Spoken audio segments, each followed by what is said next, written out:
Yeah, it's been super. Hello, I feel like we have to throw a party and have a celebration. It's Monday, and for the first time in what seems like a million years, it's not Monday with Grant, it's Monday with Holly. Hello, Holly. Hooray! Hi, thanks for having me back. Apologies, it's been a bit of a crazy time. Oh, hectic, hectic, hectic. Let's pull the curtain back on the mysteries of working in an organisation that's got to write grant applications and design programs. You've been doing all that kind of interesting stuff, haven't you? Yes, not enough birding, lots of admin. Please give us Did do money. some birding on the weekend. It was nice. It was good. Oh, great. Well, we might talk about that in just a minute. Holly, let's just get this shit out of the way, right? Because it is shit. What's behind me? One of our beautiful shorebirds, currently under a huge amount of threat from the Toondah Harbour development. Okay, and if you don't know what we're talking about, the far eastern curlew, right there, on a mudflat. Before we bring in our guests, which are coming up, don't worry, murder birds coming up in just a minute. But I would like you all to just watch this short presentation that was made by, hang on, the Holly and her friends. I can take. I know, not me. I know you didn't I don't want to actually steal do the it. thunder. No, I know you didn't actually do it, but put together by BirdLife, and I would like you all to have a look and a listen, and then we'll get all that out of the way and talk murder birds. Eastern curlew, it's a critically endangered bird. It migrates from Alaska and Siberia back to Toondah Harbour. They fly between 9,000 and 11,000 kilometres. They come back, they're skinny, they're exhausted, and they use the time here to fatten up. The immediate area, it's a feeding area for eastern curlew. If you remove a feeding area, they are not able to put on weight for the long migratory journeys. And they want to build high-rise apartments. It must be a no-go area. Developing out onto the mudflats is totally unacceptable. Well, Toondah Harbour is a very important habitat. It's part of Moreton Bay. The migratory shorebirds actually spend up to 9 months a year here. These birds feed and live on mudflats.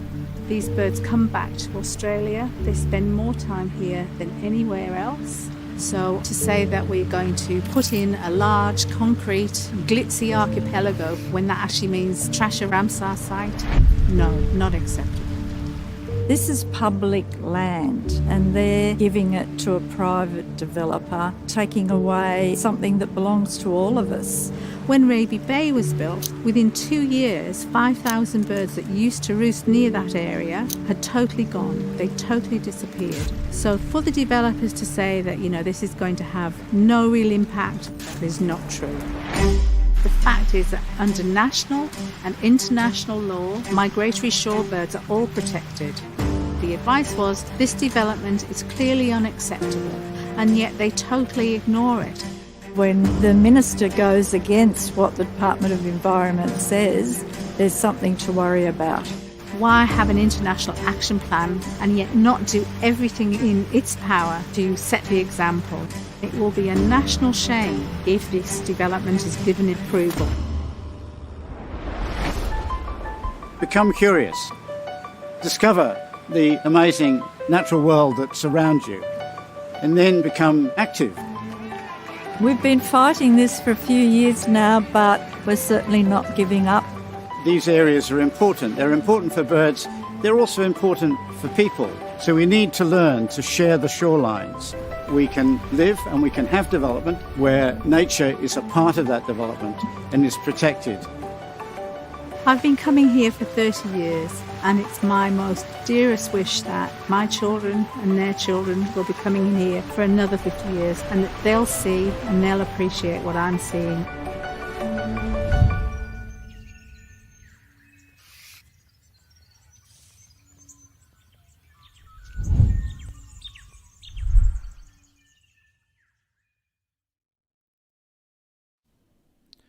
Hooray! Now, Holly, I'm going to actually tell people to do something that wasn't in that video. I don't want anyone to donate today. I want people to check these Twitter handles and that hashtag Toonda, and get active, because there's only a couple of weeks. It's really important. Queensland Environment / Conservation Minister Megan Scanlon, Queensland Deputy Premier and Planning Minister Stephen J. Miles, and the Federal Environment Minister Tanya Plibersek. Is she a pretender or is she fair income? Hashtag Toonda. Get to it. Do your thing. And actually, don't like stuff. Retweet and share. That's about 10 times more valuable than liking something. And if you want, if you're a bit shy, just tag me in at Bird Emergency and I'll retweet the bejesus out of anything that you guys create. And look, the Bird Army just has to get active, because there's only one shot at this now. You either let the bastards win or you let the birds continue to have somewhere to live. It's that simple. It really is. So please do everything Grant said. So retweet, share, tag these people in and voice your concerns. If you want more information, you go to actforbirds.org/save Toonda. We've got a whole heap of information on the BirdLife website there, including that video. And you can also sign up to get more information. We're going to have some great actions coming out soon that people can get involved in. So sign up to that and we will let you know what's coming up. Yes, actforbirds.org.au. No, just .org. Actforbirds.org. Oh, gee, I was putting the wrong one out all day yesterday. Okay, actforbirds.org. Yeah, and hashtag Toonda. That'll find you a whole heap of really interesting stuff. Okay, now that we've done that, it's murder bird time, Holly. It's murder bird time. Let's bring them in. Our guests today. Hello, Dr. Nick. Hello, Lucy. Hello. Hi. Hi, everybody. Holly, you no doubt are all over the hashtag POWL, Powerful Owl, all over Twitter. And Lucy and Nick are probably the stars of that hashtag, with the great photographs that they've been sharing for a couple of years. Suburban Brisbane. Nick, Lucy, where are your owls? Well, Oh, hang on. Not exactly where are your owls? Yeah. No. We're not doing that. But Broad area. Yeah, we could tell you where they are, but we'd have to kill you afterwards. That's right. In the danger of disturbance, of course. The problem is with the powerful owls, and a lot of the owls generally, that it kind of goes off if the locations become known, and it's very easy for them to get disturbed. We do keep it a secret. But these ones? Yeah. So general area. generally near the University of Queensland. Yeah. So there are some 8 different pairs that we're following, but the ones that we're following most closely around the University of Queensland. So what's the kind of habitat that they're in, Nick? Is it quite suburban, or is it in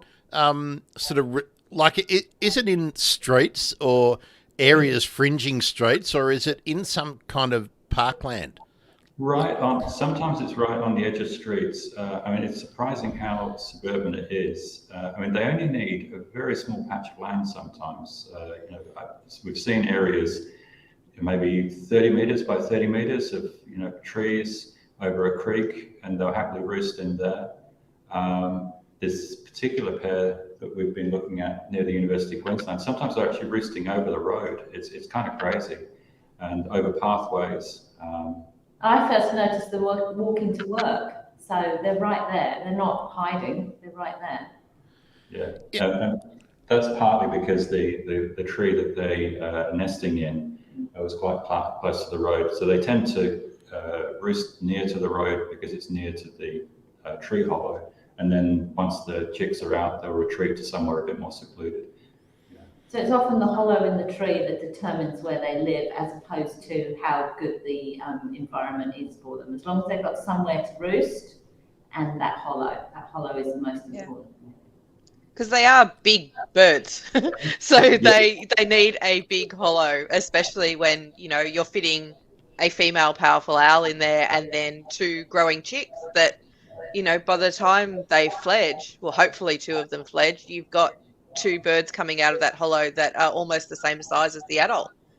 So it gets very cramped very quickly, and they need that big, it's a big old tree that's going to have a big old hollow in it.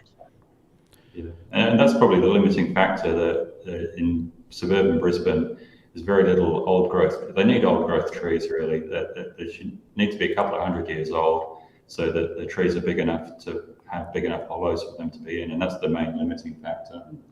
Yeah. Anyone takes them down because they're in danger of falling down. So, Yep. That's something that we know that the trees take several hundreds of years to get a hollow big enough, to grow big enough, and then to get a hollow big enough to accommodate owls. But is there a vegetation preference that you notice, Nick and Lucy, or will they happily make use of any hollow that's big enough? I think any hollow that's big enough, but most of the hollows we've noticed have been in old gum trees. So red gums, scribbly gums, but they will roost in, day roost in non-natives, but the hollows tend to be in native trees. So what's the red gum in Brisbane? It's not going to be the river red gum that we know down here. Talk among yourselves. I'll look it up if you. I think it might be the blue gum with you down there. When we talk about a red gum, we're talking about a river red gum. But let me just have a look. Holly, do you know? Neither of us are great on our trees. We're good on ours. We're not good on trees. Off the top of my head, I can't remember for Brisbane. Sydney, they do have a preference for Angophoras. I think we tend to find their nest hollows in Angophoras, but it's around that, you're right, that big old tree hollow. And then they need these roost sites that are nearby that have a really good canopy and ideally some good understory too. So we often find them in areas that's quite privity, where there's a lot of cover there, because like we were saying before, when the chicks fledge, they move to a quiet spot, and so they need to go somewhere where the chicks can effectively learn to fly. So they need to have some good understory so they're protected and they're less likely to come down to the ground, which is where they're at sort of greatest threat of getting into strife. I've got like Chinese elm, which I know is seen as an invasive weed here. So everyone's taking it down, but that's where they hide. So yeah, I think that's the challenge, is that you do have this reliant on weed species for powerful owls and for other birds sometimes as well. That means that just clearing it's actually not always a great move. No, I think part of it is about being suburban. They want to have enough cover so that they don't get bothered by the noisy miners and blue-faced honey eaters and all those other birds that tend to mob them. So they're less fussy about the type of tree, but it's the type of cover that they want. I think that we've noticed that the more suburban they are, the more cover they want around them when they're roosting. Yeah. We're often quite surprised how open the more foresty birds are. You go, oh look, there's one. Yeah.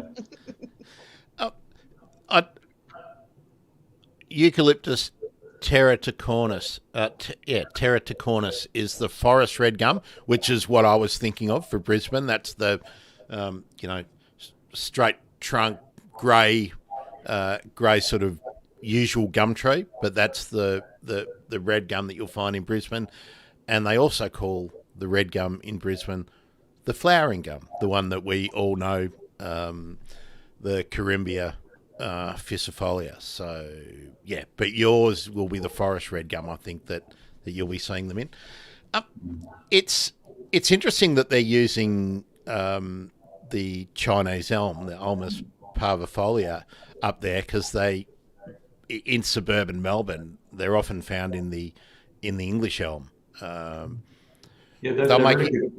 good cover trees. Well, they'll make use of they'll make use of whatever's there. I mean, Holly, you mentioned Pittosporum and even privet, didn't you, before? Yep. Yeah, absolutely. So anything that's going to provide that cover, and that's what, you know, a lot of these weedy tree species are really great at doing, is sort of providing that protective layer for them to use. They certainly like it nice and dark and quiet if they can find that sort of habitat. But there's that sort of core area that has their nest tree and a favoured roost site. And then, of course, at night, all bets are off. They're moving out through the landscape. But during the day, we tend to find them in those sort of close proximities. The other thing they do tend to like is the creek beds. I mean, when we're looking for a new pair, the first thing we'll look at are where are the creek beds, and also where there are good slopes. This is the angle of the land going down to the creeks. Yeah. Okay. Yeah, that's right. There's makes lots of sense, associations with riparian. Yeah, absolutely. Yeah. Well, let's just put a couple of the photos up of some of your owls, and this one, Nick, I really like. I liked your comment about this. What did you tell me? I think it was the other one, but this one has it as well. It's a bit of American Gothic sort of vibe to it. Yeah, this has got the American Gothic vibe for me. I think you talking about that one? Yeah, that one's American Gothic for me. Yeah. So these are various. I like that one. Yeah. I can imagine them with that pitchfork. You know, that old farmer dude with the pitchfork. Yeah. So that was a young pair from last year. So tell us how many birds over the journey do you think you've become acquainted with? Well, we've got 6 pairs we're following. No, 8 pairs. 8 pairs we're following. Yeah. 8 pairs we're following. And how many juniors did we have last year? Well, we had at least 4 juniors last year. Yeah.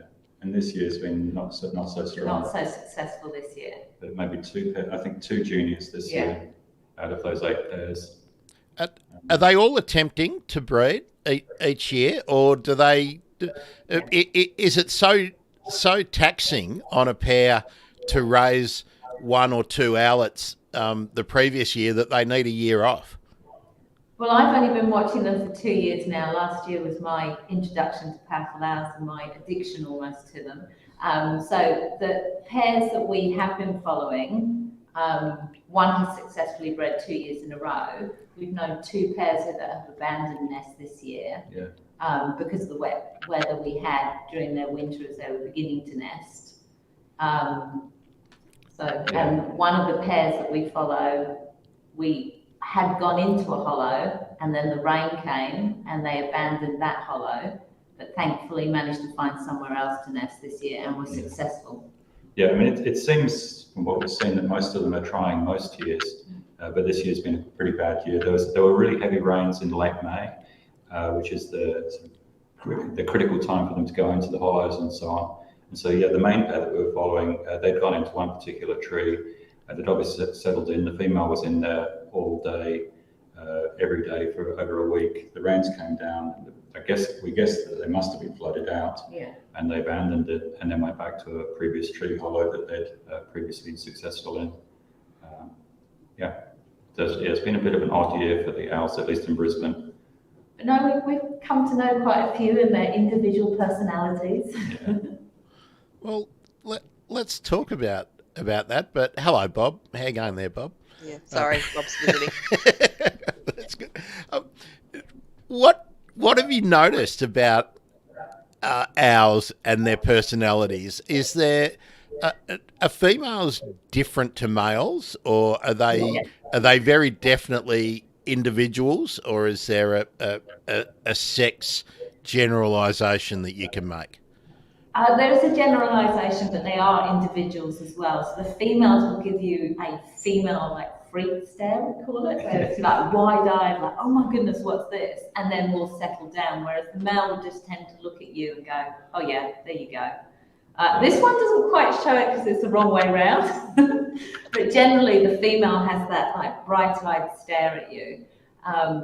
And we've noticed with one of our pairs as well that the female tends to roost with one foot tucked up. Now, Can't see that one either. No, those are both males anyway. Yeah.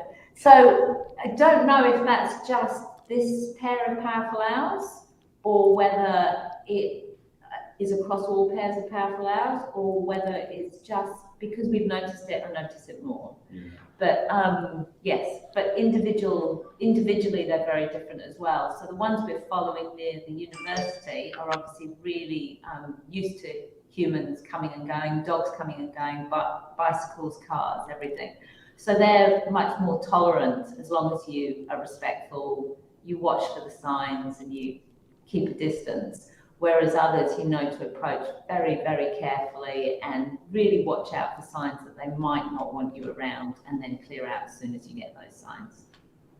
You posted a really gruesome pic of the cockatoo chick, but we're seeing a lot of your photos are showing possums as prey species. So can you give us an idea of the range of prey that you've seen the powerful owls taking?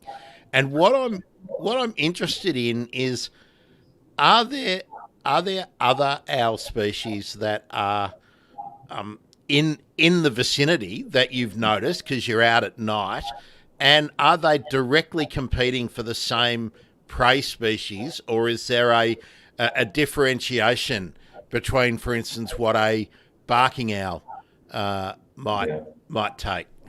Yeah. Well, I mean, there's two parts to the prey thing for the pals, I guess. There's what they're displaying, which is what they're putting out during the day, that you can often see them hanging underneath them. And then there's what they're more generally eating.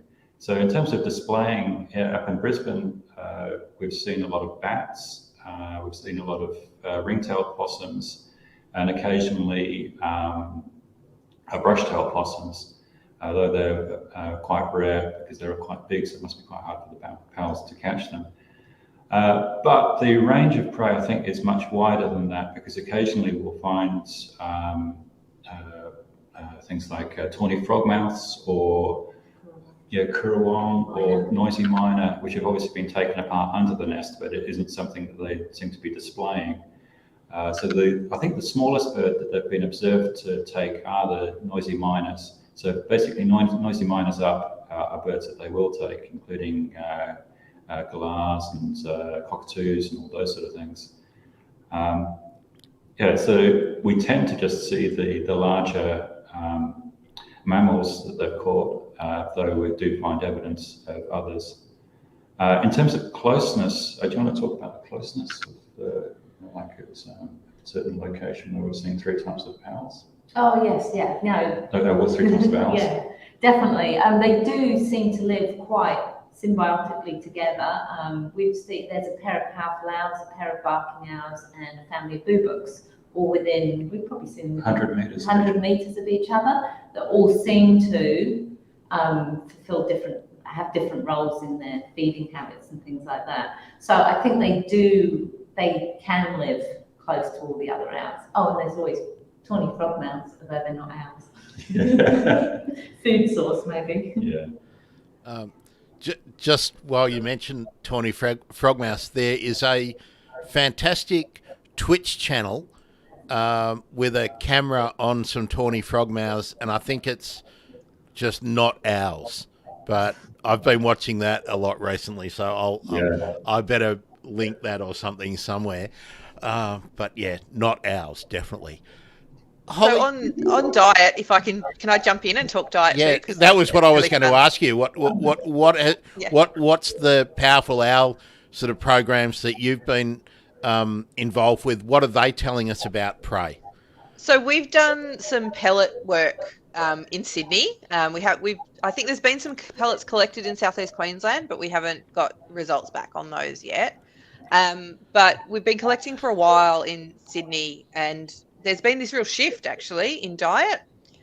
So in the 90s and 2000s, Dr. Rod Kavanagh did a lot of work on powerful owls in Sydney and actually helped us start off the project. And he had found ringtail possums were by far and away the most common bird showing up in pellets. So for those who don't know, a pellet is effectively owl vomit. It's the little golden nugget that us researchers get really excited about when it's found, because we can sort through it and work out exactly what the birds have been eating, because it's everything that they can't digest effectively. It's bone and fur and feathers and things.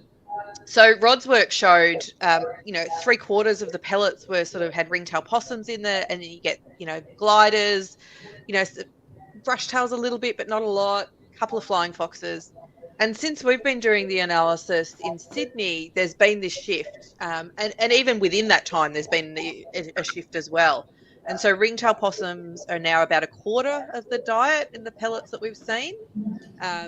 So whether that is because they've become more flexible and they're just taking different things, whether ringtails are actually becoming less common, so it's forcing them to switch diet. They also take quite a lot of brushtail possums, probably younger possums. They're probably taking the young off the back of the adults a lot of the time rather than the actual adult brushy. And quite a lot of birds. So similarly, noisy miners. I found a pair of rainbow lorikeet feet once, which was really fun.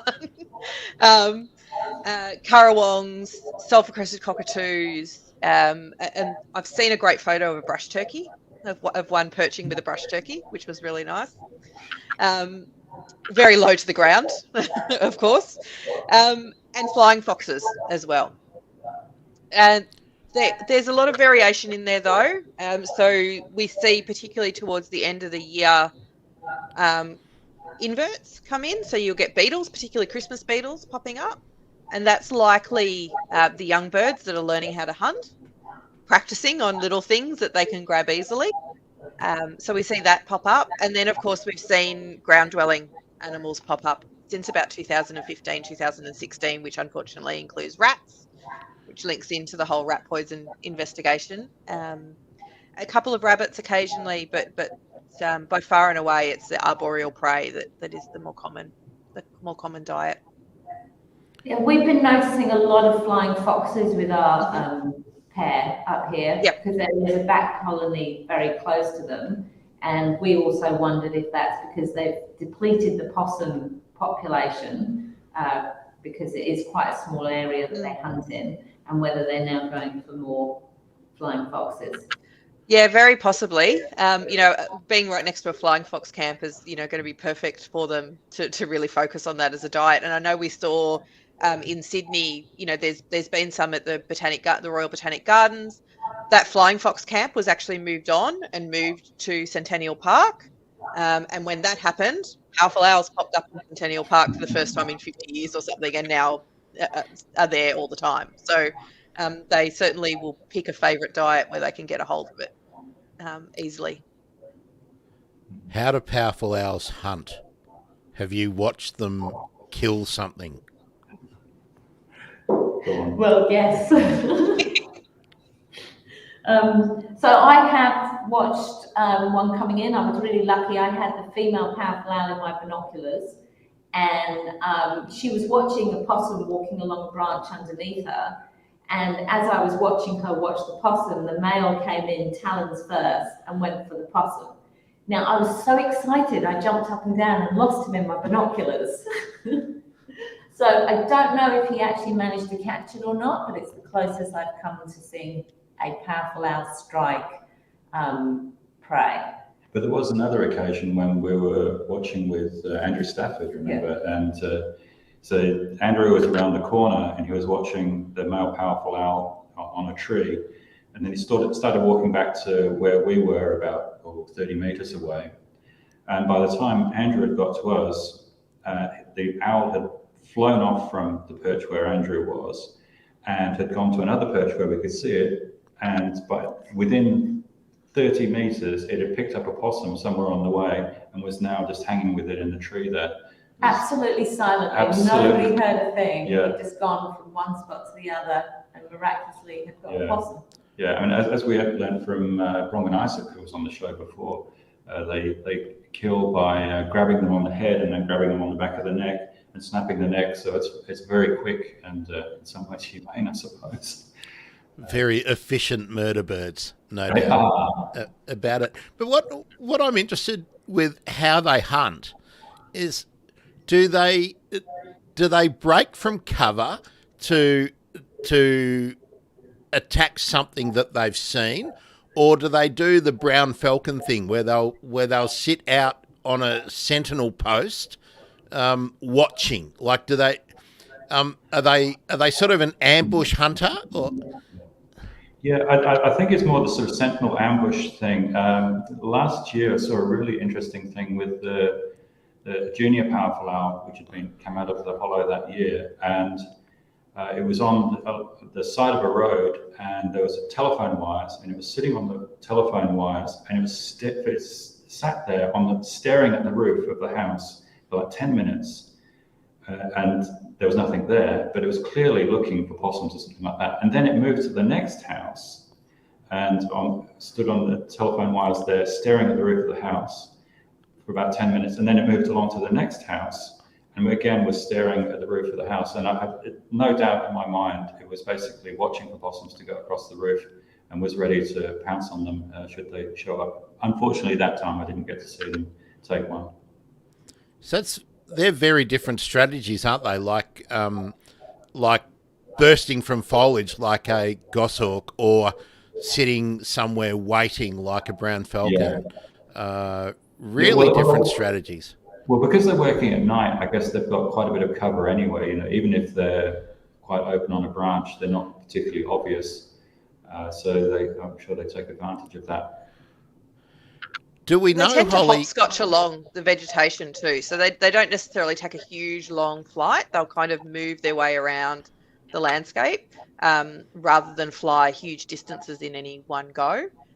So strangely enough, I don't want to say they're not a strong flyer, but it is that sort of ambush and wait approach that they have.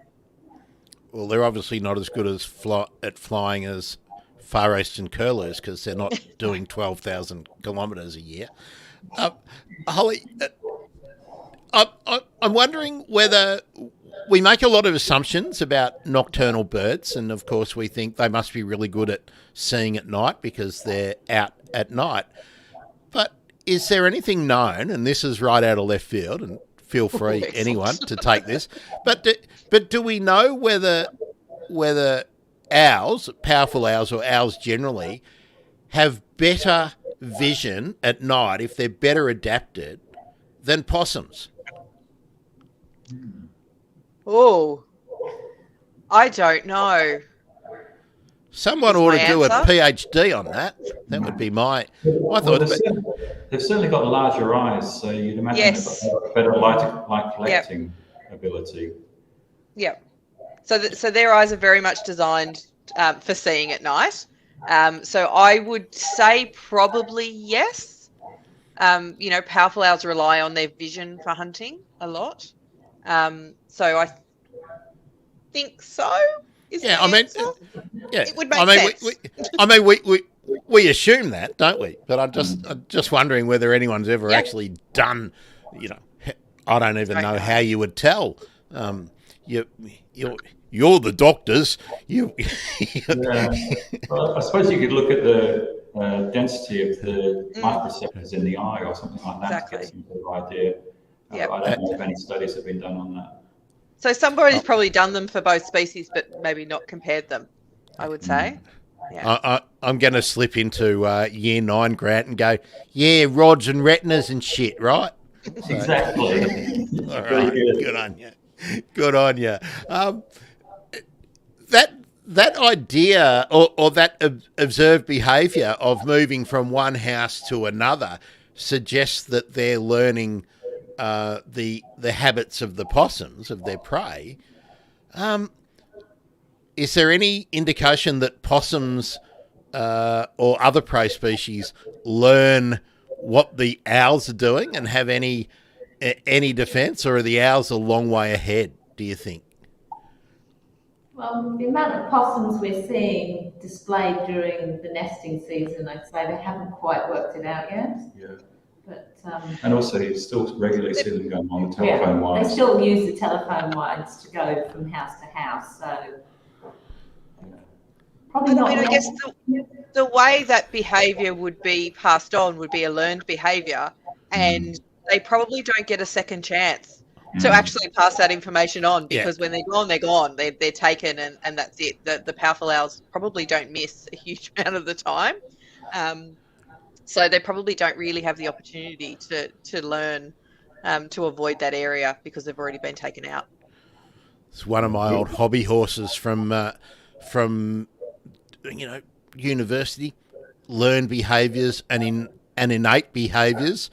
I mean, that presupposes that possums have to learn to be afraid of owls rather than having an innate fear of a predator. Discuss. They would have an innate fear of predators, but whether they would actually be aware that there is an owl there, because they are silent flyers and hunters, is probably the challenge for them. So they would absolutely know, if they're going across a fence line, they scurry as fast as they can, and they probably do a bit of a listen and look around and sense whether there is any danger. But owls are top order predators, and they have, all these sorts of tools to enable them to catch their prey quickly and efficiently. Their feather structure, the way the fringing on their feathers, the feathers down the legs, it helps them move silently. Their great eyesight, they are able to be in so quickly and quietly that there would be an innate knowledge of the possums to be wary at night, but little opportunity to learn if there is a miss. Yeah. Now that just made me think of something, and I want to follow up on something you said before, Nick and Lucy, about the possums maybe being hunted out, or that's my words, but that they're sort of less common in the area. Now, is there a real reduction in recruitment, do you think, evidently where the owls live? I think so. I live really close to this pair of powerful owls, and we've definitely had less possums. And speaking to neighbours, they say, "Oh yes, we've noticed less possums." So I think so. And I wonder, we've also had reports from people that have heard powerful owls in neighbouring streets, and so we're wondering if they're going further afield to get the possums, because they have depleted the possums in the immediate vicinity. Yeah, I mean, when I was first introduced to powerful owls by Andrew Stafford, he's mentioned the statistic about how powerful owls can take up to 300 possums a year, or probably 300 larger prey a year. And at the time, I thought, oh, that's crazy. They can't possibly take that many. But having observed the behaviour of them and seen how much they display, no question in my mind, they could easily do that. So if you're taking 300 possums in a suburban area, that's got to significantly impact the population. Oh, absolutely. Well, I just reached for my Australian Bird Guide, and it's probably a bit more varied here in that they take bats as well. But even if they're only taking 100, that's got to be a lot. Sorry, for sure. And the reason for getting the book, I wanted to check what it tells us, and territorial, sedentary, monogamous, and long-lived. But that sort of raises a question, doesn't it? If they are in their territory and they're sedentary and they're long-lived and they're reducing the amount of possums just simply because of the sheer success that they're having, does that mean that perhaps we can't be 100% sure that they are sedentary over the course of their lives, that maybe their territories need to shift as they are cleaning out the possums, and that they would need to move into new locations? Is that something to pose? Possible, but I think what we've noticed is a change in diet. So there's been more flying foxes. They're flexible. Yeah. But particularly the most unusual thing we've seen recently was the chick of a soft-crested cockatoo, which I believe hasn't been seen before. So they're obviously adapting. And that was kind of crazy, because it must have meant that the powerful owl went into the nest and took it out. So that's obviously unusual behaviour, given that they usually just pluck things off the trees. So they must be adapting. Yeah, because we're not out at night all the time. Well, actually, that raises another question. Do you think the chick of the cockatoo was taken during the day or at night? I imagine at night time. Yeah. I mean, we saw Yeah. them being displayed during the day, but I would have thought it was a night time. Yeah, I don't think they would have. They tend not to move too much during the day. No. Yeah, they only hunt after dusk, really. Yeah.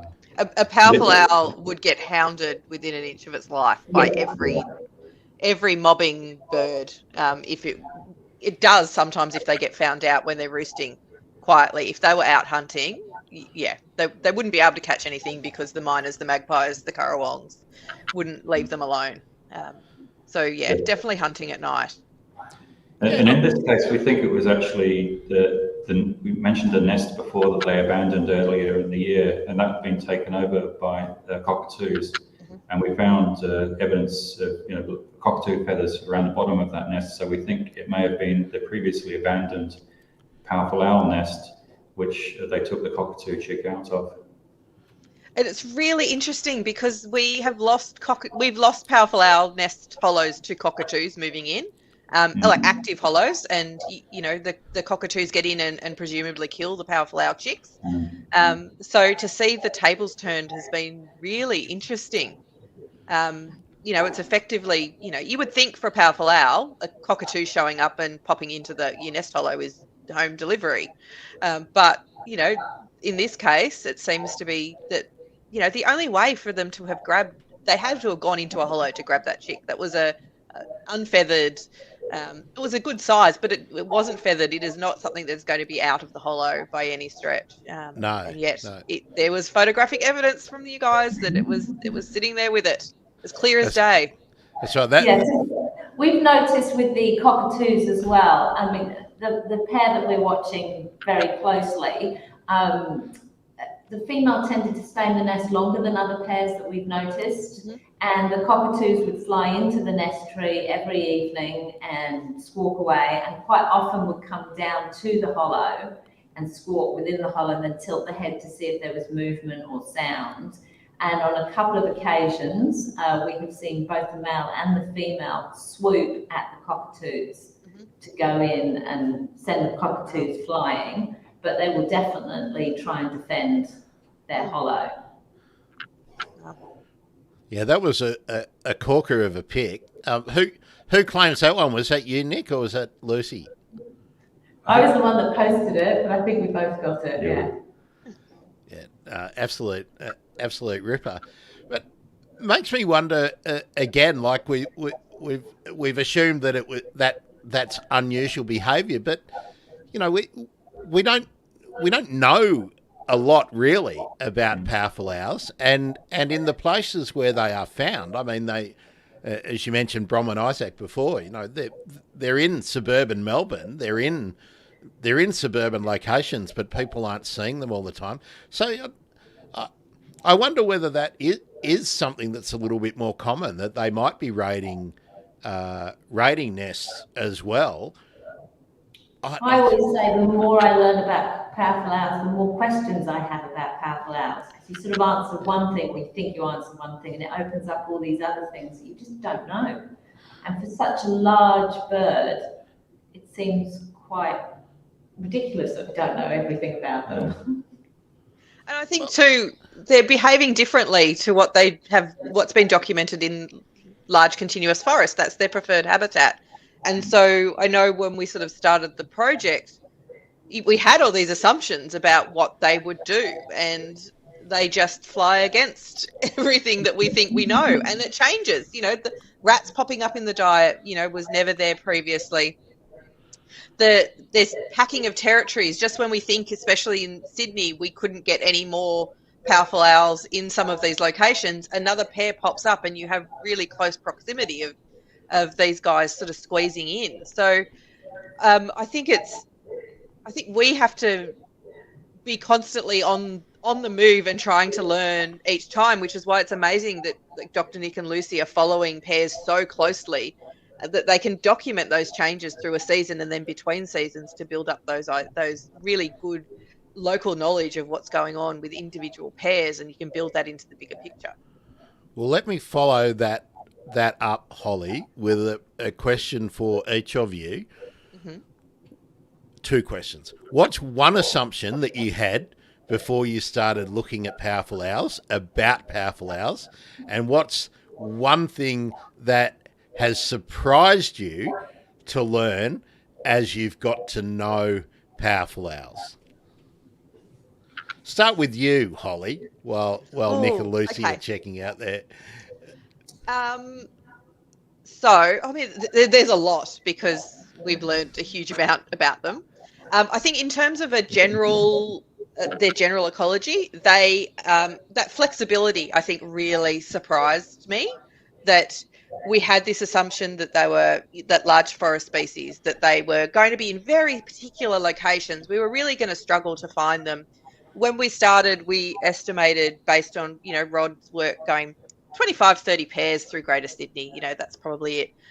Last year we had 170 pairs, and I think we're at about 257 sites overall over the last sort of 11 years of collecting data. So, there is a lot more owls in urban spaces than we thought there would be, which is great because, natural habitat is under threat as well. And so potentially we've got the ability to shore up the larger population in our urban centres, because people are in our urban centres and people care about what's going on in their local environment. So it gives us a really great chance to conserve them. Another thing that surprised me is that a lot of them get hit by cars. So car strike is sort of the biggest mortality cause that we can find, at least in the Sydney population. Of course, it's always hard to find a dead bird, but each year we lose in excess of 50 birds to being hit by a car. Just on that, does that indicate that perhaps they will make use of carrion? I don't think it's necessarily about carrion. I think they fly quite low over an open space.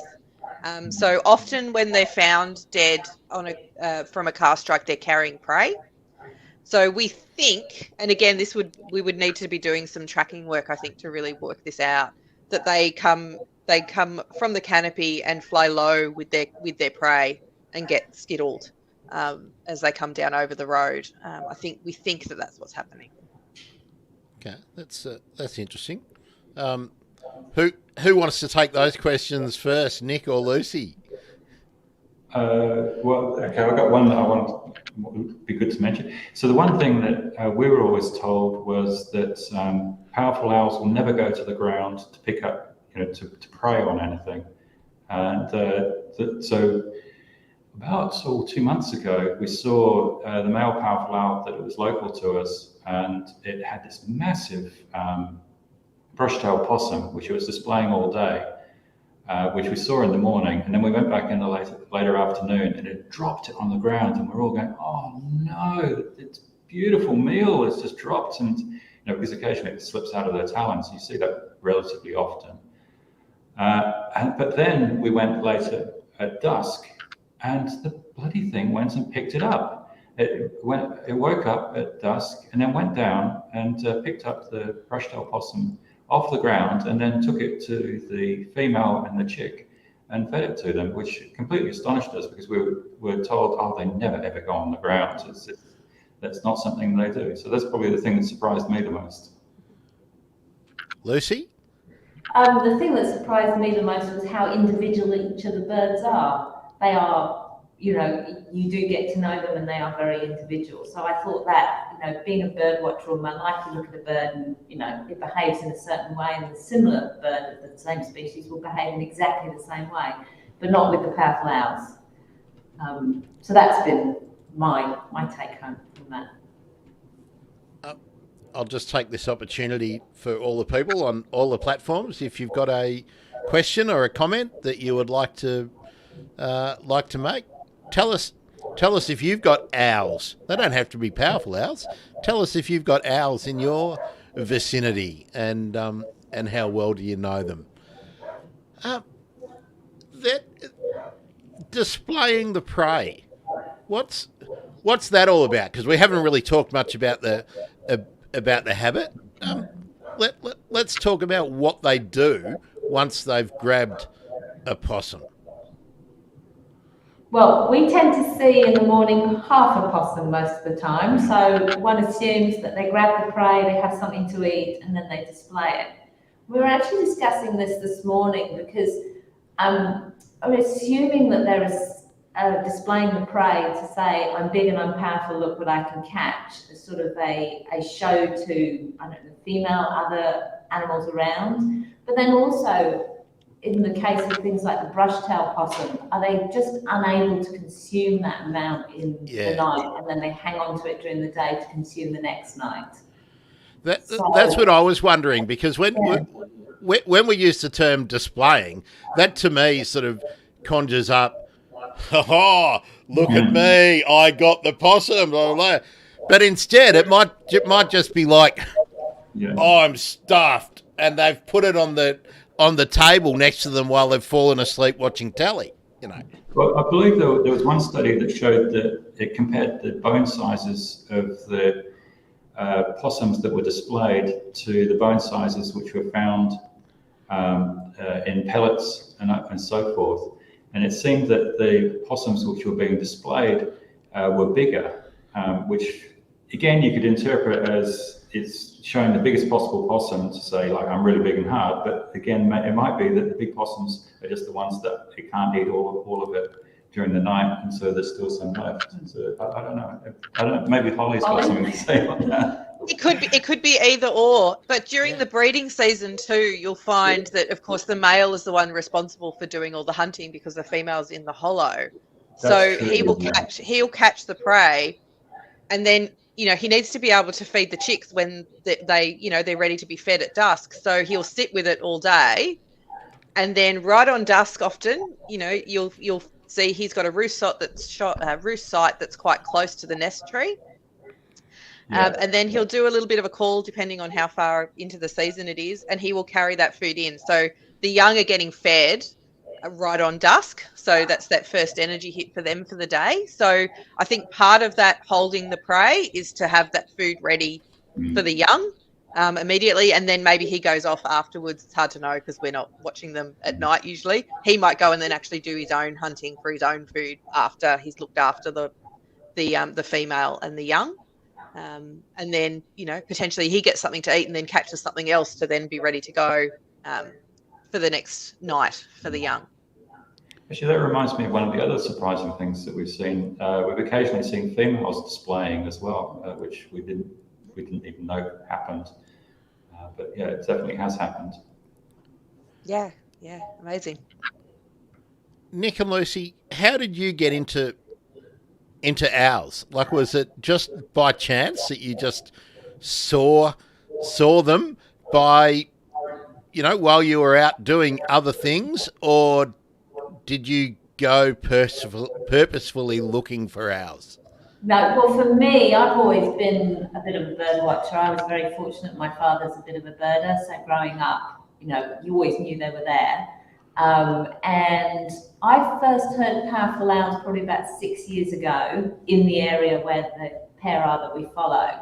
But didn't know about the Powerful Owl Project, didn't do anything about it. But it was last year, and it was just walking along and noticing all the whitewash or scat underneath on the path and looking up, and there was a powerful owl. It doesn't happen every day of the week. And because it was so close, I popped down in the morning and on my way to work and see it, and then I go in the evening. And in the evening, last year being COVID, everybody was locked down. And so there was quite a large community of neighbours that would come out in the evening to watch these powerful owls. And that's where I met Dr. Nick and Andrew Stafford, and really became quite addicted to powerful owls. In fact, my youngest one, I overheard her saying to a friend of hers, "Oh, Mum's going out to look at the owls again." She's looking at the same owls. Sometimes they're even on the same branch. So it was purely by chance, but then realised that we were both quite addicted to them and enjoyed the not so much the challenge, but the adventure of going to find other powerful owls, once you get to know them and you get to know their habitats and what they like and don't like, you know, we have like seen on Google Maps a park and thought, oh, that might be good for powerful owls, and popped in, and within 20 minutes we found a powerful owl. So that's quite exciting. Yeah. Yeah, actually, we found that the best way to find a powerful owl, though, is you go around and you look under trees and you find scat, and then you say, oh, there's some scat. Maybe we'll take a picture of Lucy looking at the scat, pointing at the scat. That'll make a good photo. And then you look up and go, oh, there it is. Swear word, there's a powerful owl. That's the best way to find a powerful owl. I'm interested in what you just said then, Lucy, about looking on Google Maps and thinking, oh, there might be a powerful owl there. Yeah. So using your Google Map detective skills, what do you look out for? Like, what would you identify as a likely powerful owl location? So it has to be sizable, but not overly sizable, but it does have to have creek lines. And usually one of those creeks has to have water in it. And that's generally all we've... Yeah, and if you can get a sense of the tree cover as well, if the tree cover's good, good tree cover near the near the creek lines, and if there's good terrain, uneven terrain. The problem is that these rules are not really rules, and you find them in flat terrain. A month ago, we found a owl in a very flat piece of ground, not particularly close to a creek, and the trees probably weren't more than 8 meters tall or something like that. So there's always exceptions, but generally dense tree cover, creek lines, and now the finding it in 20 minutes was an exception. Most of the time you're walking creek lines for a lot and looking for any clues. As Nick said, you're looking for the scat underneath the whitewash. Is generally what we look for. And there is a distance from the creek and the elevation of the slope that they do look. And after a while, you sort of get a feel, and we'll both say, I think if there is one, it'll be on this side of the creek, not that side of the creek. Yeah. Oh, and the other great thing that happens is sometimes we get tip-offs from members of the public. So we heard one over here, so we're going to have a look. Yeah, and that's absolutely brilliant. So if anybody's listening and seen or heard any owls, please tell Holly or us, and we'll follow up. Yes, please. Yeah. I think it's also important to remember that, a lot of the work that we do and the work that Dr. Nick and Lucy does is during breeding season.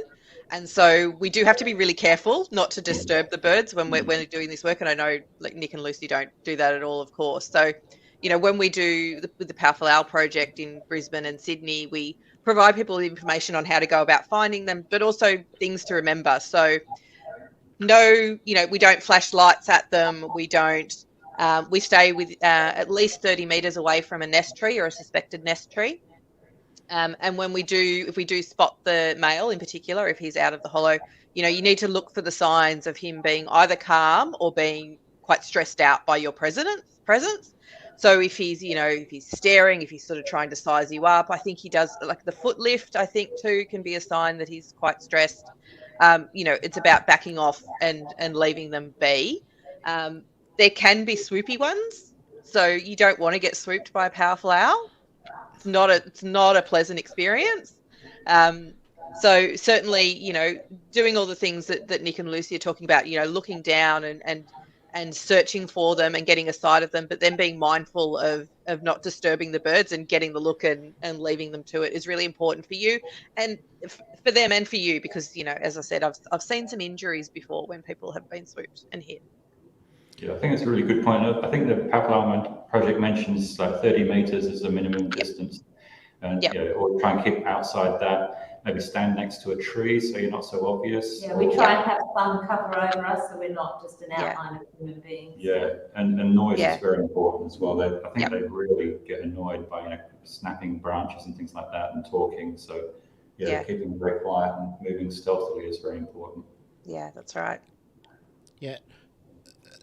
I'm just thinking back to that description you gave us of the kind of habitat, the localities that they would be in. But I'm wondering, in the urban settings that you, Nick and Lucy, are aware of, but also Holly, that you've been monitoring with the project in Sydney as well. How far, sort of side to side, edge to edge, do you think a powerful owl territory is in the suburbs?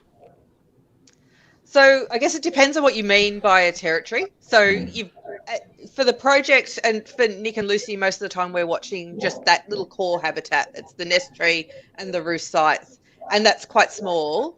At night, the only way to work that out is to be tracking them. So I need to go back to my data, because we had an honours student a few years ago who actually tracked birds in Sydney. So I will look up what she found. And otherwise, Dr. Nick Bradsworth at Deakin University with John White and Raylene Cook have done a lot of work on tracking and doing territory size of powerful owls in urban Melbourne. There's a lot of variation.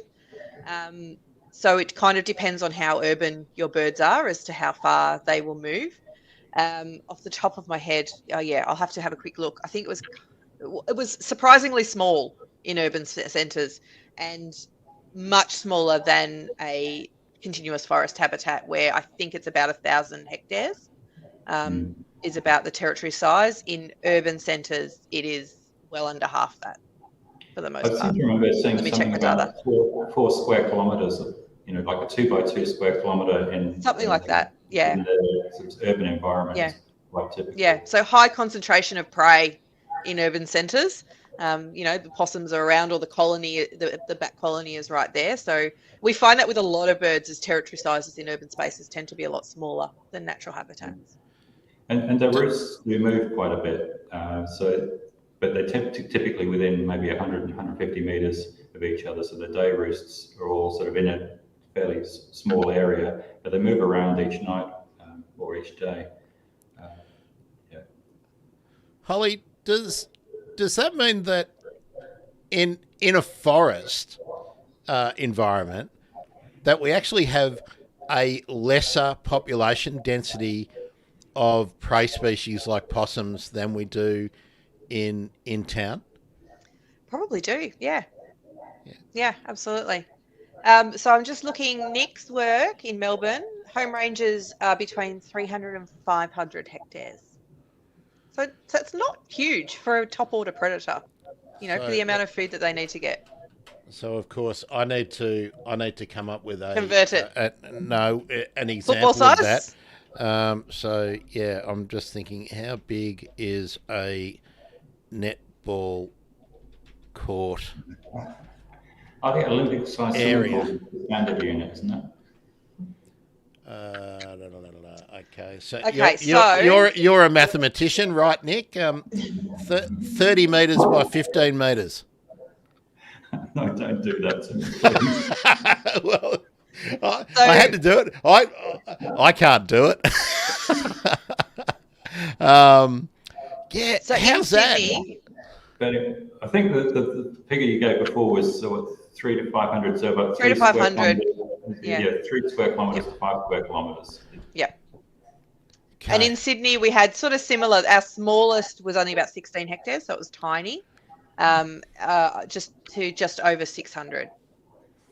So that's I'm thinking of my suburb. That means if everywhere in my suburb was appropriate habitat, we could have about 10 pairs just in my suburb. So that's pretty wild. Could do. Those key habitat features need to be there, though. Yeah. No, that's right. If the whole area was appropriate living space, so yeah. I mean, we've seen them in very small scraps of Parkland, that have been, like 30 metres by 40 metres a square of parkland. So it's really, public park size sometimes, rather than conservation area even. Yep. Yeah, the only limitation is the tree hollows, really, for the breeding. And Holly, we mentioned earlier on that they are long-lived, but what do we think the average? Two questions. What do we think the average age is, and what's the average productive lifespan, do you reckon? Like, because I'm guessing that they probably senesce and they might live a little longer than they breed. Yeah, good question. I think off the top of my head, 20 to 30 years, I think, is about a lifespan of a powerful owl from what I can remember from Hansab. And in terms of reproductive age, I know the assumption is that they don't breed until they're about 5 or 6, but we suspect, again, it's one of those things that we're like, but in urban spaces, is that actually holding true? Are they younger? We don't really know in urban areas about sort of age in which they're breeding. One of the challenges we've got is that the breeding territories are stable. So, you get a pair set up and they tend to stay there unless something happens to one of them, in which case they generally another powerful owl will come along and fill that gap and pair up. But where the individuals go, the young birds, is difficult to understand. We don't know how they move across the landscape. They sort of are these sort of roamers that pop up. And so we don't know, we're trying to uncover, actually, we're doing a little bit of work in Sydney now looking at the genetics of the population and seeing if we can pinpoint who is related to who and how far they will disperse. So that's sort of all pending at the moment. But I don't know whether Nick, Lucy, you can remember anything off the top of your head about age? No, I think it was what I've read with 20 to 30. And you saying about the how old they are before they start to breed would sort of tie in with the fact that I first heard of powerful owl about 6 years ago, and then first noticed them about last year as a breeding pair. And I suspect that I'd heard the male and the female. We think the female's quite young. Her behaviour has changed between last year's chick and this year's chick. And I think because they are so urban, had they been there, and I haven't checked, maybe the Powerful Owl project has got data on them before last year, but I think last year might have been their first breeding year. The limiting factor of how many hollows are available, I wonder whether that is actually a major effect on how birds behave, like how early they begin to breed. If there's nowhere to breed, why would they even be kicking in? They're just hanging out with mum and dad, they're not allowed to hang around with mum and dad. They're kicked out, man. They're out. Come sort of January or so, they're on their way. Yeah, they have to head off. But they do move around the landscape, and so it's hard to know sort of who's who and who's related to who. I'm doing way too many who's in this, but hoo-hoo. Exactly. So, and I think we're getting we've got to do some work and compare Brisbane and Sydney a little bit more, because I think that the situations are quite different. There are many less urban powerful owls in southeast Queensland and in Brisbane than we know of in Sydney, but the project has also been going for a lot longer. I also think it's probably a topography thing. A lot of where we get these birds is, through those creek lines and that riparian vegetation. Again, the topography, like Lucy was saying, and there's a lot of that through urban Sydney, particularly through the northern suburbs and the northern beaches, and also to the south, that they come right into the urban landscape quite exclusive. You get them in the Botanic Gardens right next to the CBD. Whereas Melbourne as well, they're a bit more sort of on the urban fringes that are coming, because that's the topography of Melbourne is, the fringes are on the outside sort of coming in, whereas in Sydney, they're a lot more embedded within the landscape itself. And I think Brisbane's probably the same. It's sort of much more on the outside, and then the fringes coming in towards the middle. Although we do have famous powerful owls that have been in the gardens in the centre of the city in Melbourne. So, I mean, my thought would be it's not so much a function of the suburbs or anything like that. It's just where are there appropriate trees with hollows. My punt would be that if Kylie and her team, the City of Melbourne and whatnot, would be putting hollows into places all over Melbourne, I reckon the birds would probably pop up. So it's about a hollow though. Yeah. Sorry, go Nick. Well, I was just going to mention that there have been attempts to make bird boxes for powerful owls. And I think that's one of them worked once. And more recently, there was projects where someone transferred a tree hollow. So took a tree hollow out of a tree which was being cut down and put it into another tree. And that successfully this year had PALs breeding in it. So that people are heading toward, and also there's another project in Melbourne that they were trying to 3D print. The 3D printing, that's the one that has had some success that I'm aware of. So I think there's a number of strategies that are going to get going. But hey, I guess they're really expensive to produce. They are really expensive. They are. And I think there's also. Sorry, go Nick. No, up to you, please. Oh, I was just going to say, I guess the thing to remember, nest boxes are great, and if they work, it's fantastic. We haven't quite cracked the code for powerful owls yet. I know Kylie and her team are doing that amazing 3D printing, and like Nick said, there was the supplementary hollow that worked in Central Vic, I think it was this year. But a tree is much more than just its hollow, and so I think the danger is assuming that, well, we just need to stick some nest boxes up and we'll be fine, negates the significance and the importance of an actual big old tree, and the value that it has. It's much more than just its hollow. And so I just don't want us to get in the position where you can substitute a tree for a nest box. I think that's when there's a problem. And particularly when we talk about the economics of it.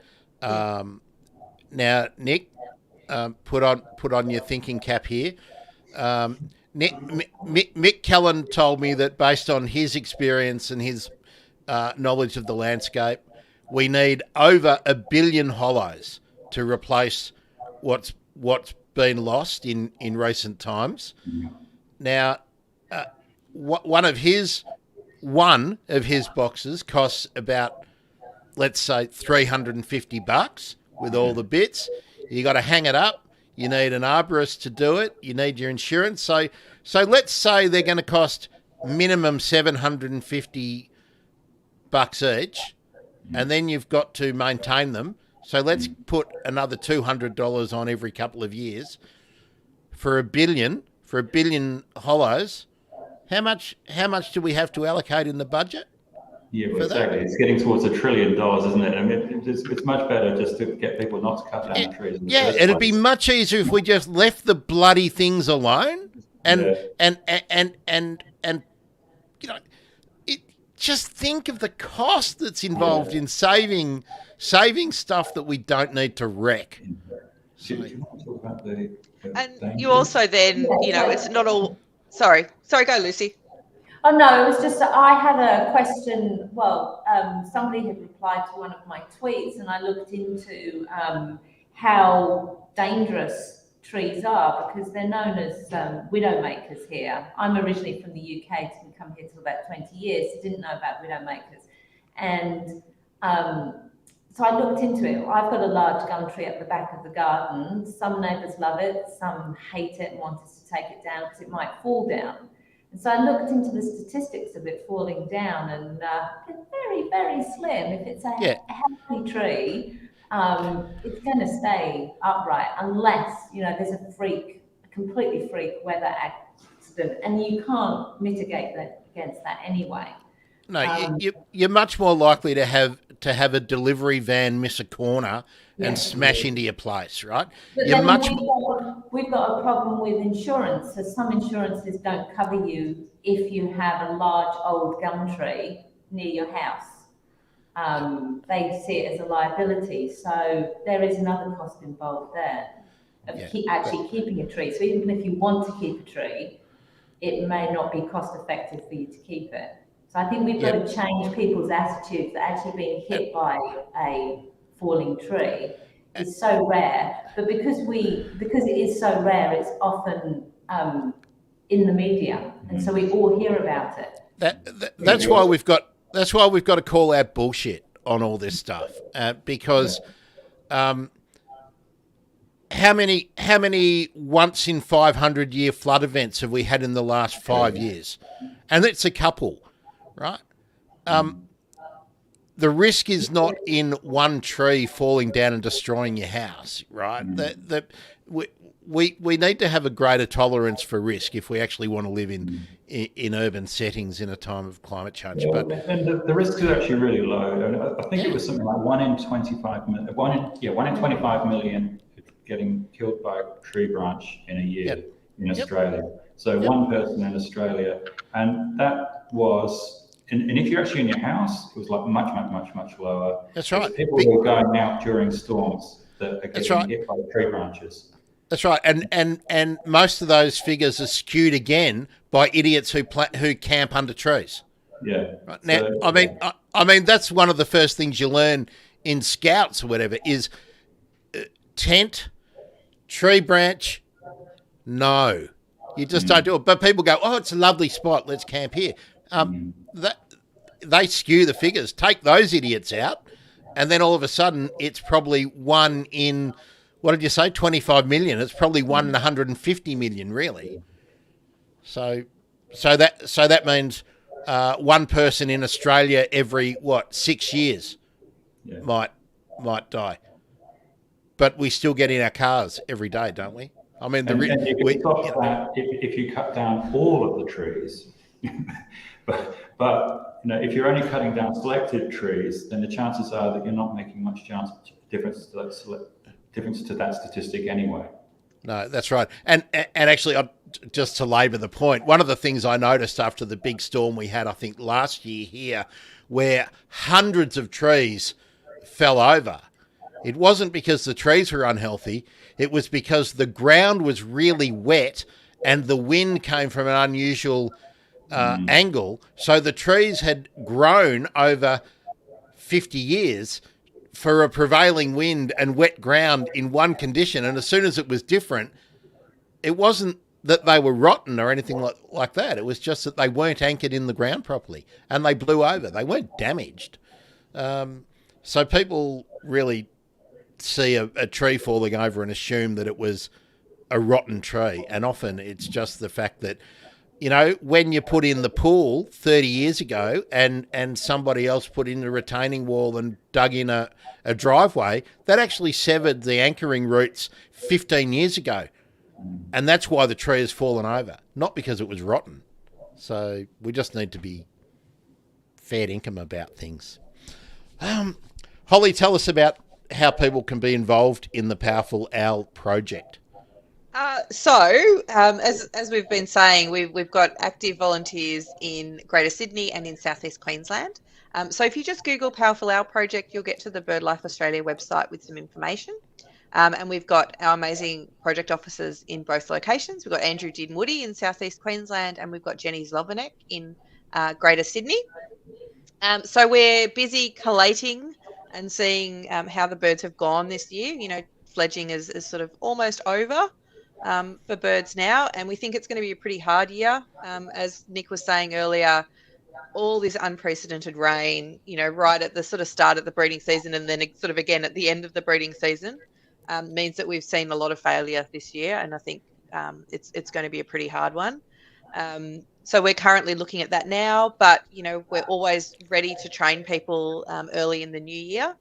So if you contact us through the BirdLife Australia website, there will be email addresses on there. We can get you on the list for when training starts next season.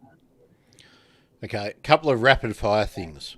Okay, Lucy and Dr. Nick, where's the most unusual or surprising location, not exact location, but situation perhaps, where you have seen a powerful owl?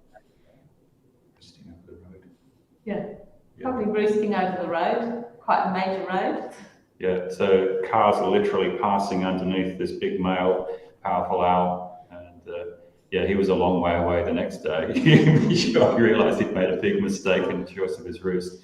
I think he was attracted to that tree because the junior had roosted. Yeah, it's interesting with the juniors. They when they come out, they seem to do a random flight in various directions and then find new roosts every night.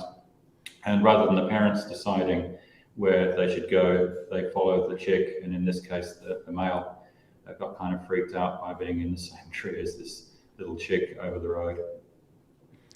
Yeah. Holly? Okay, so I didn't see this personally, but I've seen the photographic evidence of it. So a few years ago, we had a male end up in Castle Hill Shopping Centre in Sydney. And he was in there for a good few days before Wildlife Rescue could get him out. So that was an interesting one. There's also been plenty of pigeons and sparrows or whatever for him to eat, yeah, I would imagine. He wasn't a big fan of being in there. So that was a pretty stressful situation. I've also seen a photo of one sitting on a used car lot. So again, not great flyers, and especially the young birds heading out. They, if that canopy cover isn't there, they end up in weird locations. But then, one of the famous pairs in Sydney is at Centennial Park, and those birds roost above the cafe quite regularly. So you can sit out and just look up, and there's some powerful owls sitting in the fig tree looking at you. It's pretty amazing. Pretty cool. Now, Nick and Lucy, you're now like the go-to famous powerful owl people. And, there are many others. Yeah, there are many others. No. I'm just saying because of your visibility with posting stuff and on Twitter. So people are going to be telling you our stories, and you're probably feeding them off to other people. But the same with you, Holly. What I wanted to know is, where is the most unusual place or the most far-flung location in Australia that you've heard of where there has been a verified, confirmed powerful owl sighting? No. I don't think I've got any. Oh, that's disappointing. What's the distribution map tell us? Well, they go. Sorry, Holly. No, go, Nick. You're fine. It's all right. Well, I was just going to say that they're basically all over the eastern seaboard, all the way from Victoria up to maybe Bundaberg, mid Queensland. And typically within about 100 or 200 kilometres of the coast. So they're all over. Yeah, they very much hug the coastline, really. And they just eke into South Australia. There's a couple of pairs over the border. They don't. Yeah, I can't think of any weird. I was really hoping you were going to say, yeah, someone's seen one in Dubbo. No, that little attempt at comedy didn't work, did it? Yeah, I'm scrubbing that. Someone now will report some Tasmanian powerful owl or something really strange for us. Yeah, or somewhere in the Gulf of Carpentaria or something like that. I mean, I'm wondering if there are outliers. Actually, do we have? I should have looked, didn't we? What are they categorised as, Holly? Are they threatened? So they're not listed federally. Each of the states that they occur in, they're listed as vulnerable or threatened, depending on what the classification system is. State level, yes, they're listed. Federally, they're not listed. Very good, very good. Okay, well, I reckon we've pretty much done powerful owls. There's a few more things to talk about. Lucy, Dr. Nick, where can people track you down to follow owl stuff? Well, I'm at Lucy Parker Paul on Twitter. I'm Dr. Nick on Twitter, DOKTRNICK. Yeah. That's the main place where we post and share information. Yeah, you've got the weird doctor. I'll put obviously share that around and everything. And if you're looking on Twitter, if you go hashtag POWL, and you can put an S on as well, it'll still find all of Nick and Lucy's stuff. Mm. And there's also the album Urban Powerful Owls is the Powerful Owl project on Twitter, which is also good to follow. hashtag urban powerful owls? Oh, no. Or is it at? Urban Powerful Owls is Deakin Uni. Yep, that's that Melbourne, Melbourne crew who do amazing stuff. Yep. Okay, well, we'll consolidate all of that. Now, this week, Holly, it's Australia's special week. It's Bird Week, baby. It's Bird Week. So what does Bird Week mean that we all have to do, Holly? You all have to download the Aussie Bird Count app, and you all have to go out and do a 20-minute bird survey for us at BirdLife Australia, and tell us what you see. So it's designed to be super easy for people who are not experienced birders. There's a bird finder built into the app as well, so you don't need to know the name of everything. You just put in some bit of info about how big the bird was, what sort of shape it had, what sort of colours you saw, and then you get a list of possible candidates. So it's designed to be nice and easy. You can do it as many times over the week as you like, in whatever habitat you like. AussieBirdCount.org.au. So there we go. Now, there's another one I want to talk about. Now, where is it? I had it up. Where did I put it? Here we go. Let me remove that one. Stop that screen. Get that one out. Bear with me, folks, because not only is it Bird Week in Australia, the Kiwis have got Bird of the Year on the go. So that's birdoftheyear.org.nz. Now, Nick, I know you've been listening to some bird emergency stuff, and I hope you have too, Lucy. Did you catch the live stream about light pollution and seabirds with Ariel Heswall? Oh, sorry, I missed it. I have to go up to YouTube and follow that one up. Yeah, it's not out in the pod feed, I don't think yet. Oh, okay. But Ariel is a big fan of the Cook Petrel and the cookies, hashtag cookies for Bird of the Year. So yeah, get on that. I did want to make sure that we give that a fair go. What else? Oh, the other thing I wanted to plug is, let me pull this one up.